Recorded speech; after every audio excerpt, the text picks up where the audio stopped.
కాంగ్రెస్ కార్యకర్తలకే ఇస్తున్నారంటూ ఆవిడ ఆరోపించారు. బీఆర్ఎస్ హయాంలో అమలు చేసినటువంటి పథకాలను కాంగ్రెస్ సర్కార్ నిలిపివేస్తోందంటూ ఆగ్రహం వ్యక్తం చేశారు కోవ లక్ష్మి.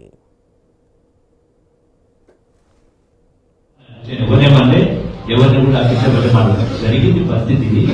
అందుకే ఆ కాంట్రాక్ట్ సిస్టమ్ కాకుండా ఈనాడు ఇల్లు ఎవరిల్లు వాళ్ళే కట్టుకోవాలని చెప్పి 4,50,000 ఇల్లు మంజూరు చేయడం జరిగింది. అందులో భాగంగా ఆసిఫాబాద్ కూడా మొదటి విడతలో 3,500.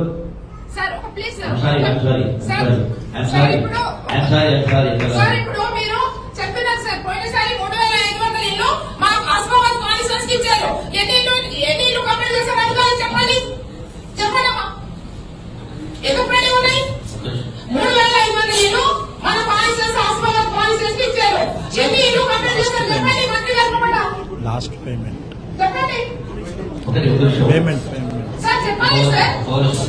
నేనేమన్నా ఎవరిని కూడా అప్పించబెట్టమాట జరిగింది పరిస్థితి. అందుకే ఆ కాంట్రాక్ట్ సిస్టమ్ కాకుండా ఈనాడు ఇల్లు ఎవరిల్లు వాళ్ళే కట్టుకోవాలని చెప్పి 4,50,000 ఇల్లు మంజూరు.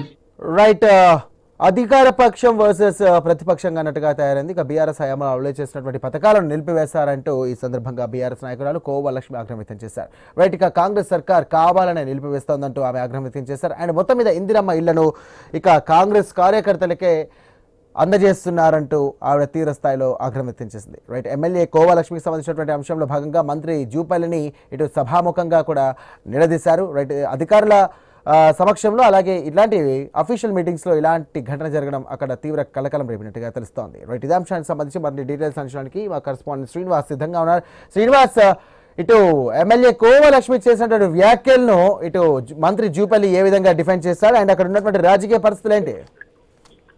సాయి, కొమరభీం ఆసిఫాబాద్ జిల్లా కలెక్టర్ కార్యాలయంలో ఇటు రెండో విడత ఇందిరమ్మ ఇండ్ల మంజూరుతో పాటు కుటుంబీసుల పంపిణీ కార్యక్రమంలోనైతే ఉమ్మడి ఆదిలాబాద్ జిల్లా ఇన్ఛార్జ్ మంత్రి జూపల్లి కృష్ణారావు పాల్గొన్నారు. ఈ కార్యక్రమంలో ఎమ్మెల్యే కోవలక్ష్మి కూడా పాల్గొన్నారు. అయితే ఈ నేపథ్యంలో మొదటి విడతలో ఇచ్చిన ఇళ్లలో ఎన్ని ఇండ్లు పూర్తి చేశారో చెప్పాలని, ఇందిరమ్మ ఇండ్లన్నీ చెప్పాలనేసి ఇటు జూపల్లి ఎమ్మెల్యే కోవలక్ష్మిని అడగగా అసలు ఇటు నా సెగ్మెంట్ సంబంధించి కూడా ఎన్ని ఇల్లు మంజూరు చేశారో, అసలు ఎన్ని పూర్తి చేశారు అనేది ఇటు అధికారుల వద్ద నుంచి కూడా తనకు ఎటువంటి సమాచారం ఇవ్వడం లేదంటూ కూడా అయితే ఆగ్రహం అయితే వ్యక్తం చేశారు. అంతేకాకుండా ఇటు కాంగ్రెస్ ప్రభుత్వం తీసుకొచ్చిన ఇందిరమ్మ ఇండ్లు అన్ని కూడా అర్హులైన లబ్ధిదారులకు అందడం లేదు, కేవలం కాంగ్రెస్ పార్టీకి సంబంధించినటువంటి కార్యకర్తలకి నేతలకు మాత్రమే అందుతున్నాయంటూ కూడా అయితే జూపల్లిని అయితే నిలదీశారు. మరోవైపు గతంలో మీరే చెప్పారు, ఇందిరమ్మ ఇళ్ల నిర్మాణానికి కేటాయిస్తున్న 5 లక్షలు కూడా పూర్తిగా సరిపోవట్లేదని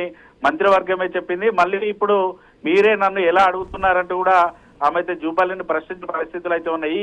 ఈ ఘటనతో అయితే జూపల్లి కూడా ఇటు కోవలక్ష్మి తీరుపై కూడా ఘాటుగానే స్పందించారు. గతంలో బీఆర్ఎస్ హయాంలో నిర్మించినటువంటి డబుల్ బెడ్రూమ్ ఇళ్ల నిర్మాణం ఆసిఫాబాద్ నియోజకవర్గంలో ఎన్ని పూర్తి చేశారు, మీరు ఎంతమందికి ఇచ్చారు, పూర్తిగా 10 ఏళ్ల బీఆర్ఎస్ పాలనలో కూడా ఇటు రాష్ట్రాన్ని అప్పుల కుప్పగా చేశారంటూ కూడా ఆయన అయితే విమర్శలు చేశారు. దీంతో ఒక్కసారిగా కలెక్టర్ కార్యాలయంలో మంత్రి వర్సెస్ ఎమ్మెల్యేగా మారినట్టుగా ఇటు సీన్ అయితే క్రియేట్ అయింది. ఇటు సమావేశం అనంతరం కూడా ఎమ్మెల్యే కోవలక్ష్మి జూపల్లి తీరుపై అయితే ఆగ్రహం వ్యక్తం చేసిన పరిస్థితులు అయితే ఉన్నాయి. ప్రతిపక్ష పార్టీకి సంబంధించిన ఎమ్మెల్యేలకు ఇటు నియోజకవర్గాల్లో పూర్తి స్థాయి బాధ్యతలు ఇవ్వట్లేదు, కాంగ్రెస్ పార్టీకి సంబంధించిన నేతలే అన్నిట్లో ఉండి తమను అనగదొక్కుతున్నారంటూ కూడా ఆమె ఫైర్ అవుతున్న పరిస్థితులు అయితే ఉన్నాయి. Sai, right, thank you Srinivas.